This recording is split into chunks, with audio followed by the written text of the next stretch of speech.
안녕하십니까. 민법을 잘하는 남자 안영찬입니다. 이번 영상은 테마 특강, 시험에 잘 나오는 테마 위주로 정리해보고 있고요.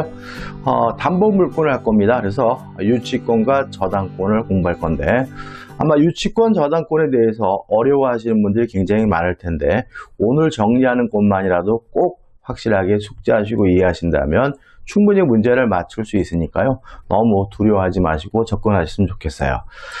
자, 일단 유치권에 대한 개념부터 정리해 볼게요. 자, 유치권은 뭐냐면 타인 소유 물건을 점유하고 있고요.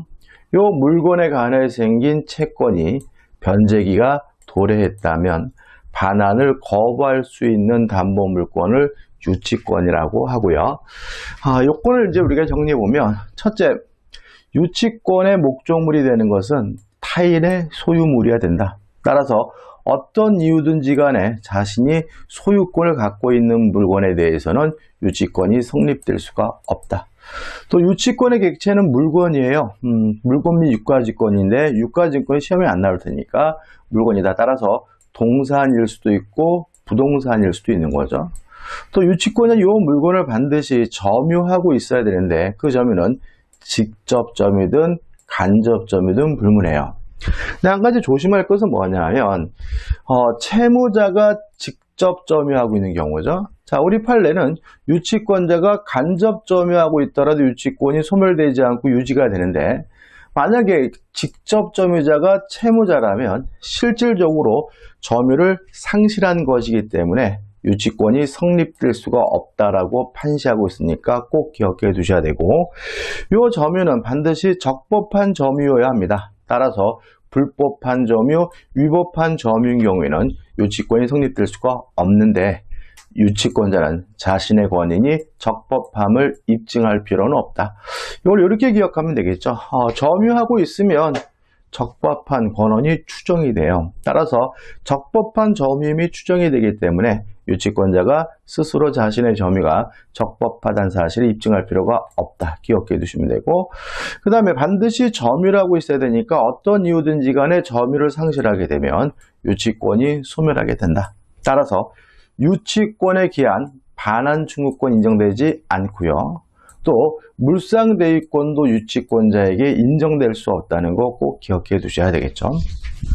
그 다음 유치권에 의하여 담보되는 채권, 피담보 채권은 그 물건에 관하에 생긴 채권이어야 되므로 그 물건을 수리한 필요비, 그 물건을 개량한 유익비, 또 그 물건을 신축한 공사대금의 채권에 대해서는 유치권이 성립될 수가 있지만, 보증금이나 권리금이나 매매대금은 그 물건에 관하여 생긴 채권이 아니라 쌍무 계약으로부터 발생한 채권으로 이해하기 때문에 유치권이 성립될 수가 없다. 하나 추가로 말씀드린다면, 손해배상 채권이 유치권인지 아닌지 여부는 원래 채권을 기준으로 한다. 따라서 원래 채권이 유치권의 대상이라면 손해배상 채권도 유치권의 대상이 되고요. 원래 채권이 유치권이 아니라 동시이해 항변권이라면 손해배상 채권도 유치권이 아니라 동시이해 항변권이 된다는 거 주의하셔야 됩니다.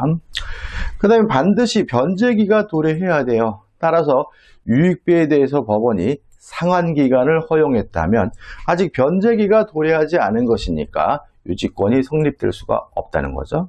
그 다음 유치권의 가장 중요한 효과는 반환을 거부할 수 있습니다. 특히 경매가 되더라도 원칙적으로 유치권은 소멸되지 않는 것이 원칙이니까 경락인에게, 매수인에게 반환을 거부하는 것이 가능한데, 주의하실 것은 유치권을 이유로 직접 돈을 달라고, 변제해달라고, 상환해달라고 뭐 할 수는 없어요? 청구할 수는 없다는 점이죠. 자, 유치권도 담보물권이기 때문에 경매할 수 있습니다. 다만 경매가 되더라도 소멸되지 않기 때문에 배당 순위가 주어지지 않는다. 우선 변제권 인정되지 않고요. 또 일정한 요건을 갖추게 되면 목적물에 관한 소유권을 직접 취득할 수 있다. 간이 변제 충당권 인정이 되고요. 또 채무자가 파산했을 때 전액 변제될 것을 요구할 수 있다. 별채권도 인정이 됩니다. 조심할 것은 이러한 별채권이 인정되는 것은 전세권에도 인정되고 저당권에도 인정이 됩니다. 그 다음에 과실수취권이 있느냐? 있습니다. 다만 수치한 과실로 변제 충당하는 것이 가능하다는 거 기억해 두시기 바라고, 또 유치권자는 원칙적으로 목적물을 사용 수익할 수가 없습니다. 다만 채무자로부터 승낙을 받았거나 보존에 필요한 사용은 가능하고요.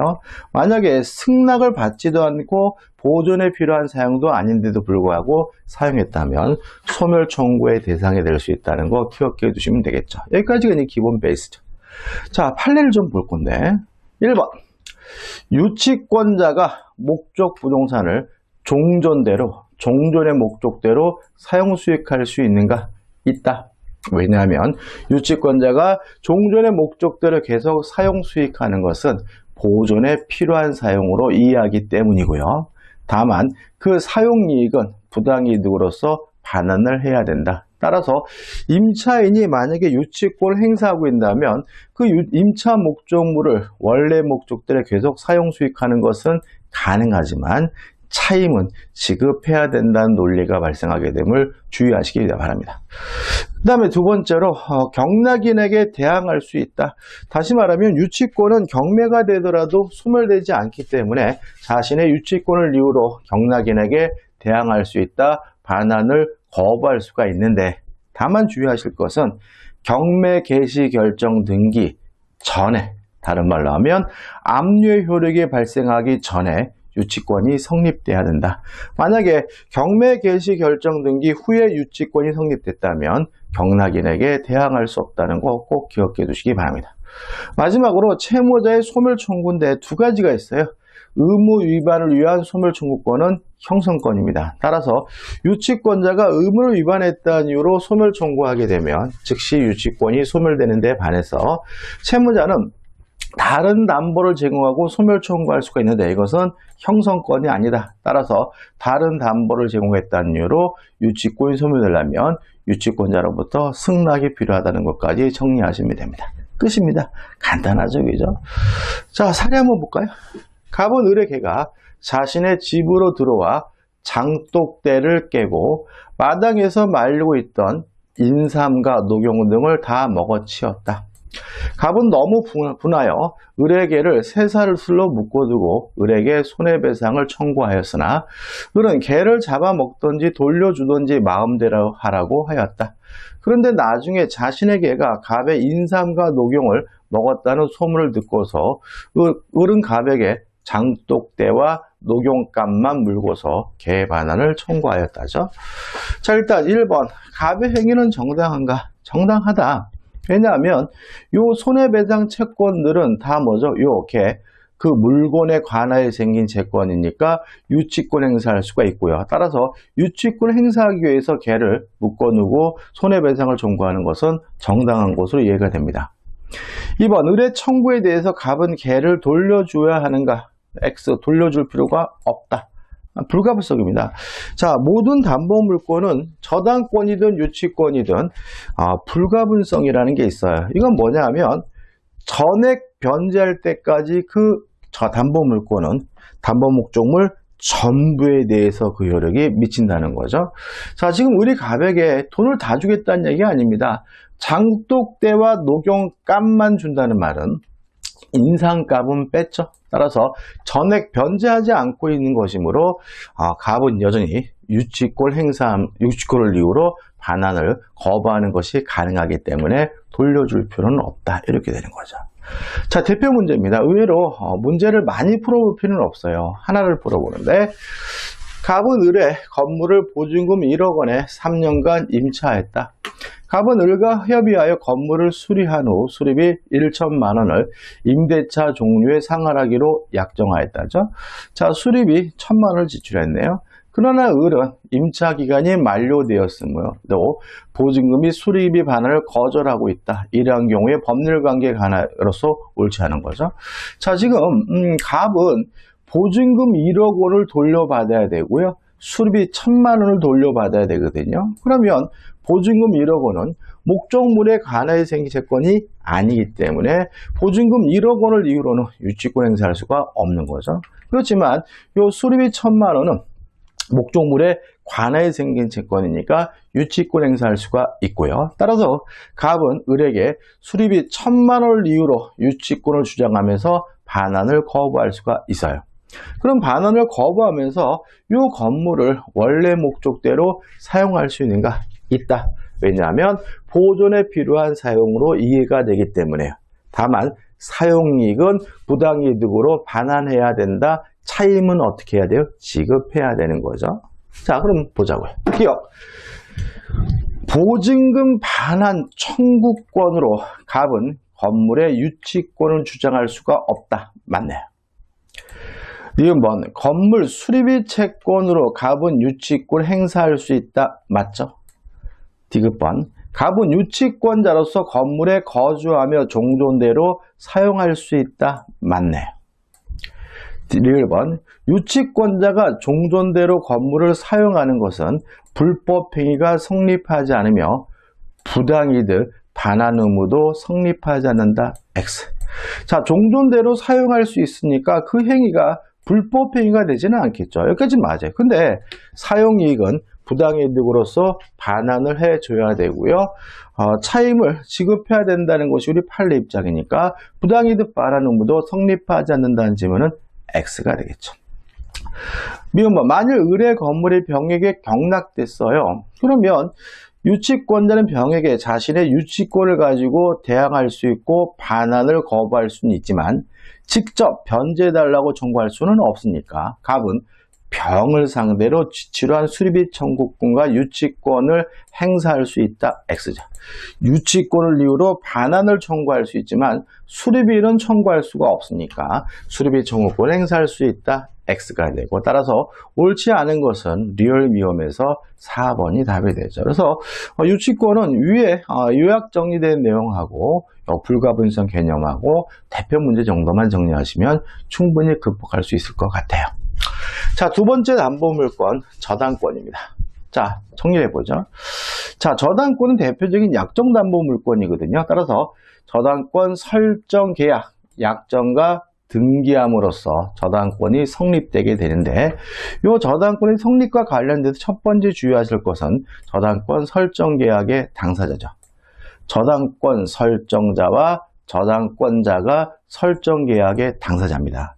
근데 조심할 것은 저당권자는 원칙적으로 채권자 이어야 해요. 왜냐하면 부종성, 수반성 때문에. 채권이 소멸하게 되면 저당권도 소멸하고 채권이 이전되면 저당권도 쫓아가니까 저당권과 채권자는 동일한 사람이어야 하지만 저당권 설정자는 채무자일 수도 있고 제3자일 수도 있는데 만약에 저당권 설정자가 제3자라면 이 사람 우리가 물상보증인이라고 하는 거고요. 그 다음에 저당권자, 채권자는 항상 같아야 되느냐? 아닐 수도 있습니다. 자, 채권자가 아닌 제3자 명의의 저당권 등기는 원칙적으로 무효예요. 왜냐하면 채권자와 저당권자는 같아야 되니까. 다만 우리 판례에 따른다면 채권자, 채권자, 채무자, 제3자, 3자 간의 합의가 존재하고 이 제3자도 실질적 의미의 채권자로 볼 수가 있다면 예외적으로 제3자 명의의 저당권 등기도 유효할 수 있다는 거 꼭 기억해 두셔야 되고요. 그 다음에 효력입니다. 일단 저당권자는 과실수취권이 없어요. 따라서 압류하지 않는 한 과실을 수취할 수 없다. 물론 압류가 이루어진 경우에는 그 후에 과실을 뭐 할 수 있겠어요? 수취할 수가 있고요. 또 저당권에 의하여 담보되는 피담보 채권의 범위는 원본, 이자, 위약금, 지연배상금, 실행비용이 저당권에 의해서 담보가 되는데 이 지연배상금은 1년분에 하나여 담보가 되고요. 이자는 무제한이다. 꼭 기억해야 되겠죠? 그 다음에 저당권의 효력은 부합물에도 미치고 종물에도 미칩니다. 따라서 저당권의 효력은 부합물, 종물에도 미치므로 경락을 받은 사람은 부합물, 종물에 대해서 소유권을 취득하겠죠. 특히 부합물이 문제가 되는데 요 부합이 됐으면 저당권 효력이 미치고요. 부합이 안 됐으면 저당권 효력이 미치지 않아요. 다른 건 고려하지 않아요. 저당권 설정 전인지 후인지 고려하지 않고요. 또 그 부합된 부분이 증축된 건물이 무허가 건물이든 미등기인 듯 따지지 않고요. 경매 목적물로 그 가치 평가가 고려됐는지 여부도 뭐죠? 고려하지 않습니다. 따라서 부합이 됐으면 무효가든 미등기든 저당권 설정 전이든 후든 가치물로 경매 목적물로 그 가치가 평가됐는지 고려하지 않고 저당권에게 당연히 미친다는 거 꼭 기억해 두시고요. 문제가 되는 건 또 뭐죠? 중축된 부분이죠. 자, 중축된 부분은 원칙적으로 부합이 됩니다. 따라서 저당권 효력이 중축된 부분에까지 효력을 미치는 것이 원칙이에요. 다만 구조상, 이용상 독립성이 있으면 부합하지 않으므로 저당권 효력이 중축된 부분 효력이 미치지 않는다는 것까지 꼭 기억해 두시기 바랍니다. 그 다음에 이제 일괄 경매권이죠. 자, 박스에 이렇게 되어 있죠. 토지를 목적으로 저당권을 설정한 후 그 설정자 그 토지의 건물을 축조했어요. 그러면 저당권 설정 당시에 건물이 없었기 때문에 이 건물에 대해서는 법정지상권이 인정되지 않습니다. 따라서 토지만 경매가 이루어지게 되면 법정지상권이 발생하지 않기 때문에 이 건물은 철거당하게 되는 거죠. 다만 우리 민법은 꼭 그래야 되느냐 문제에 대해서 이런 경우에는 건물과 토지를 한꺼번에 경매 싹 넣을 수가 있는데 이거 우리가 일괄 경매권이라고 하는 거죠. 다시 한번요. 저당권이 설정되고 건물이 축조됐다면 법정지상권이 발생하지 않으므로 그 건물은 뭐가 돼야 돼요? 철거가 돼야 된다. 다만 우리 민법은 이런 경우에 건물과 토지를 한꺼번에 경매에 넣을 수가 있는데 이거 우리가 일괄 경매권이라고 하는 거죠. 자, 첫째 주의점입니다. 첫째, 건물의 대금에 대해서만 우선 변제받을 수가 있습니다. 토지 대금에 대해서만 우선 변제받을 수가 있습니다. 왜요? 토지에 대한 저당권이니까. 건물의 대금에 대해서는 우선 변제받을 수가 없고요. 두 번째, 토지만 경매할지 일괄 경매할지 저당권자는 자유롭게 선택할 수가 있습니다. 따라서 채무자 측에서 일괄 경매해달라고 청구할 수는 없어요. 근데 마지막으로 제일 중요한데 건물의 소유자가 저당권 설정자이어야 한다. 따라서 누가 건물을 신축했든지 그 건물이 저당권 설정자의 소유라면 일괄 경매가 가능하지만 저당권 설정자의 소유가 아닌 다른 사람의 소유인 경우에는 일괄 경매할 수 없다는 거 꼭 기억해 두시기 바랍니다.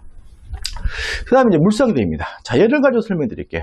자, 을이 갑에게 1억 원을 빌려주고 갑 소유 A 부동산에다가 저당권을 설정했는데 이 A 부동산이 멸실훼손 공용징수 당하게 됐어요. 그러면 저당권이 소멸될 위험에 처합니다.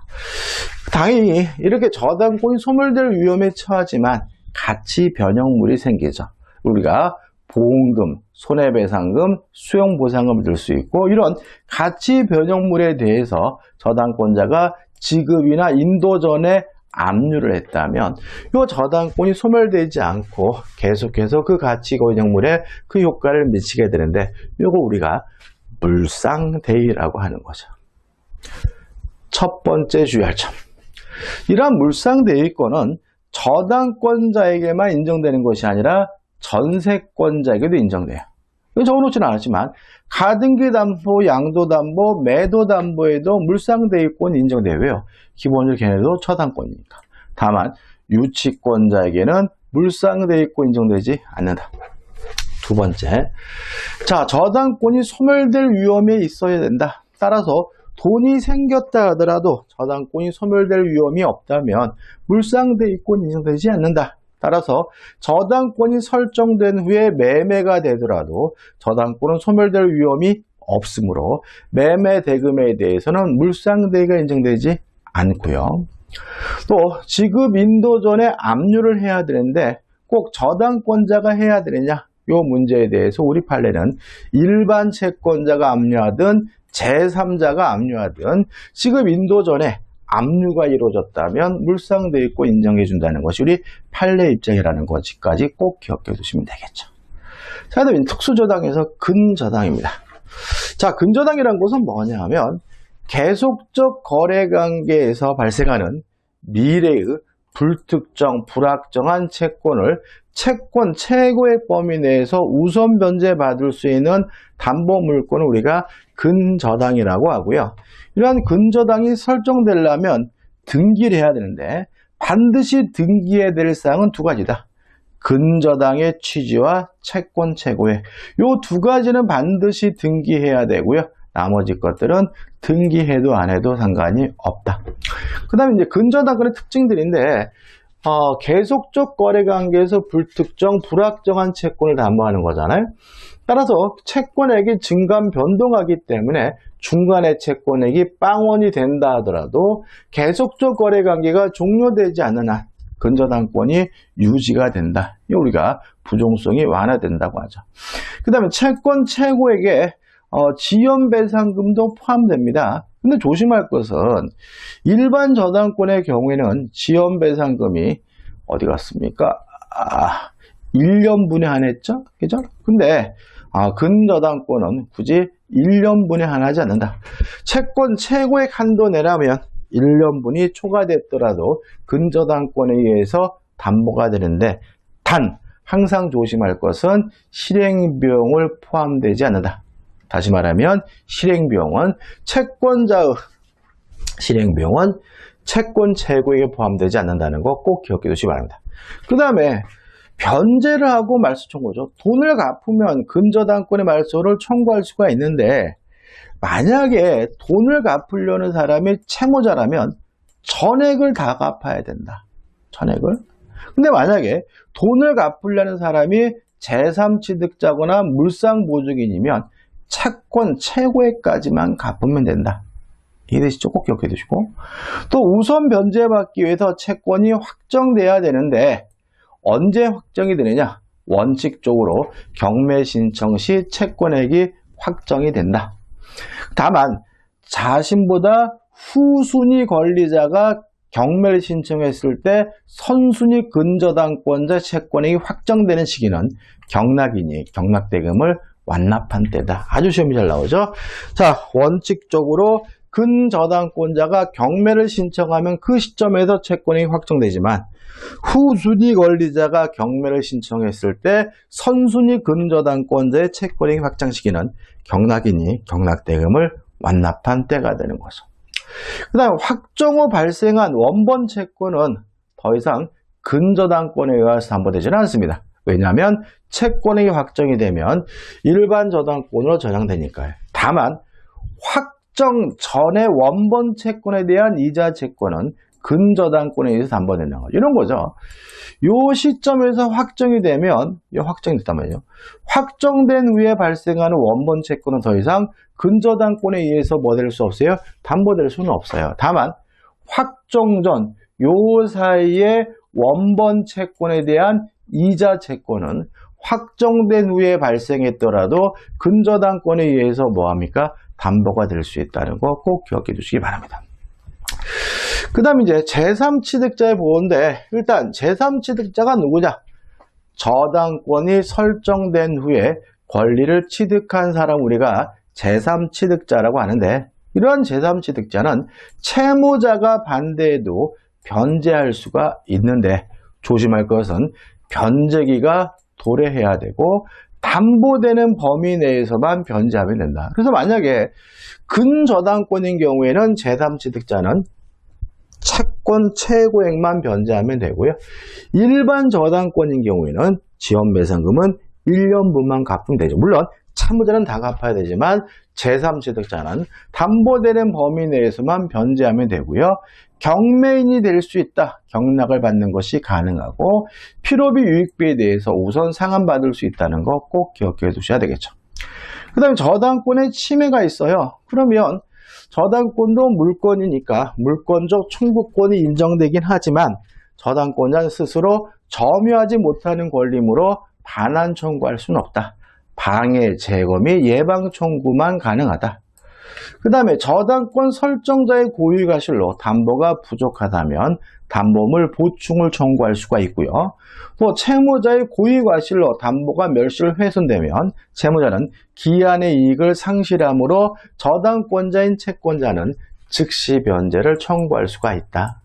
여기서 하나 좀 조심할 것은 뭐냐면 담보가 부족하다는 이유로 담보물 보충을 청구한 후에는 손해배상도 청구할 수 없고 즉시 변제도 청구할 수 없다. 왜냐하면 담보가 보충이 된다면 손해가 없으니까 손해배상 청구할 수가 없는 거고요. 또 담보가 보충이 된다면 못 기다릴 이유 없으니까 기한의 이익 상실됐다는 이유로 즉시 변제도 청구할 수 없음을 주의하시기 바랍니다.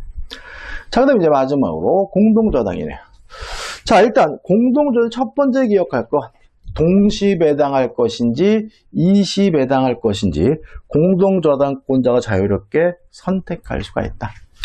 자, 동시 배당을 선택하면 원칙적으로 목적물의 가액의 비율에 따라서 분담액이 결정하게 되는데, 우리 여기서 나올 것 같은데, 물상 보증인 소유물이 존재하는 경우에는 가액의 비율에 따라서 분담액이 결정된다는 민법 규정이 적용되지 않는다. 이때는 채무자 소유물부터 선배당을 하고 부족액이 있는 경우에만 물상 보증인 소유물에 대해서 배당을 하게 된다는 거 꼭 기억해 두셔야 되고요. 이시배당입니다. 채권자가 이시배당을 선택하게 되면 전액을 다 배당받게 되는데, 이때 후순위 저당권자는 공동배당 시 받을 수 있는 금액의 한도로 공동저당권자의 권리를 대위하게 됩니다.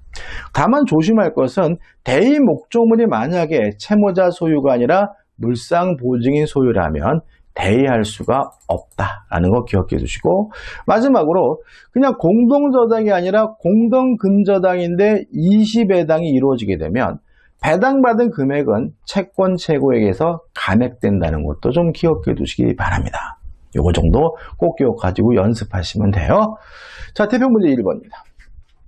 답은 X 건물의 1번 저당권을 취득하였고, 이어서 을이 전세권을 취득하였고, 그 병이 2번 저당권을 취득하였고, 경매 신청 전에 X 건물의 지붕을 수리한 정이 현재 유치권 행사하고 있어요.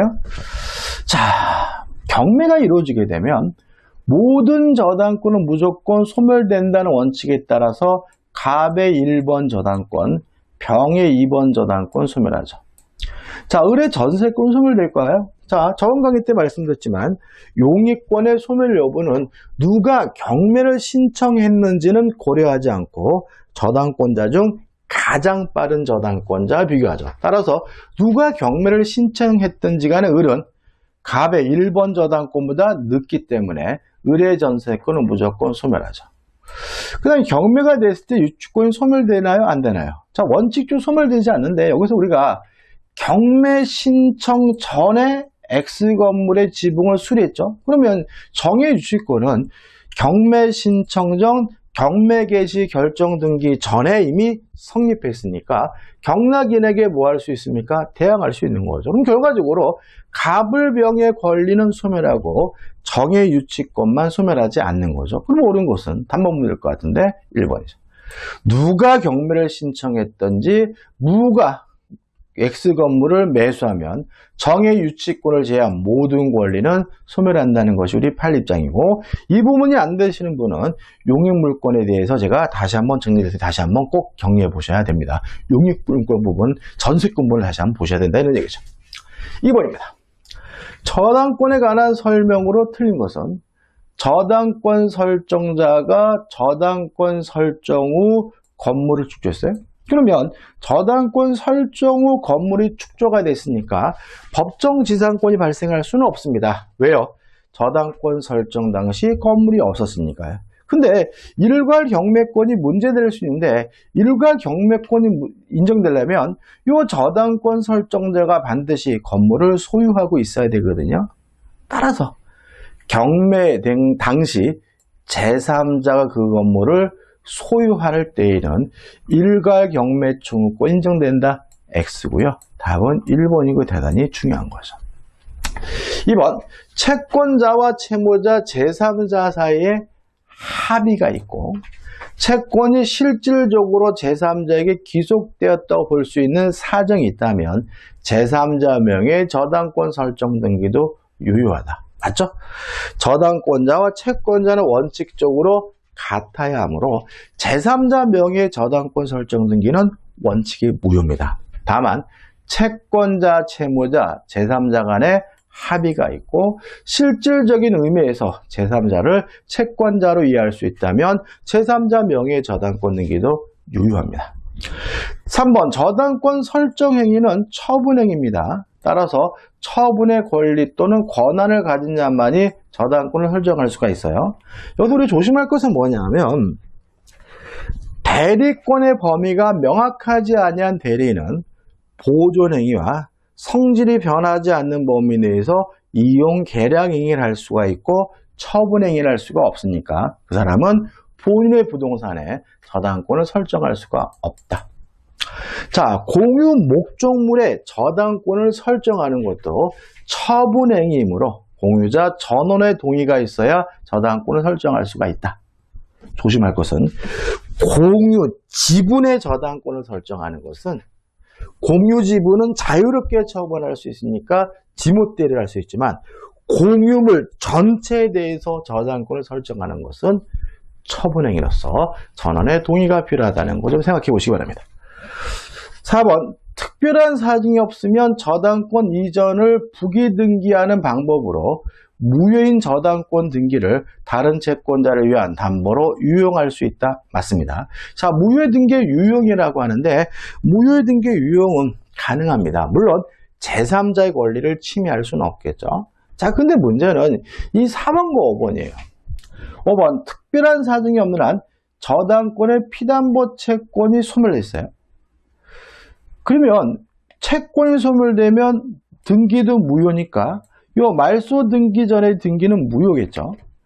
피담보 채권의 전부 명의를 받아 저당권 이전 등기가 이루어진 때에는 그 저당권 효력은 없습니다.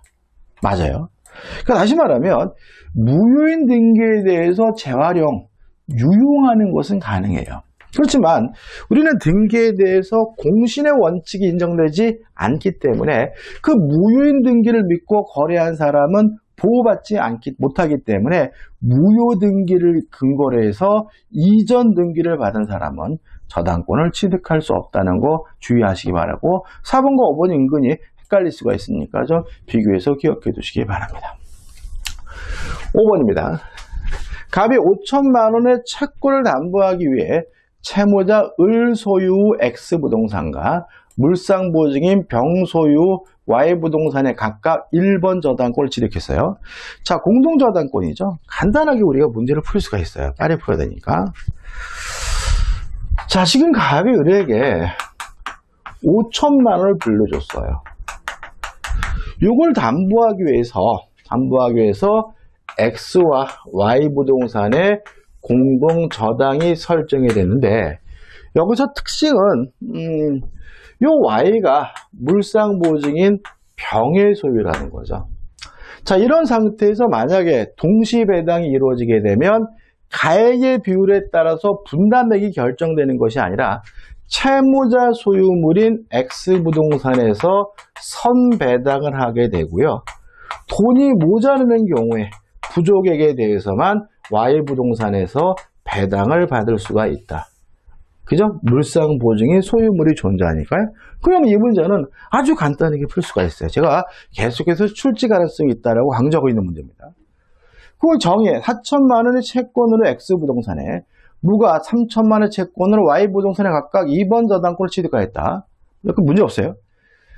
갑이 X 부동산과 Y 부동산에 대하여 담보권 실행을 위한 경매를 신청했어요.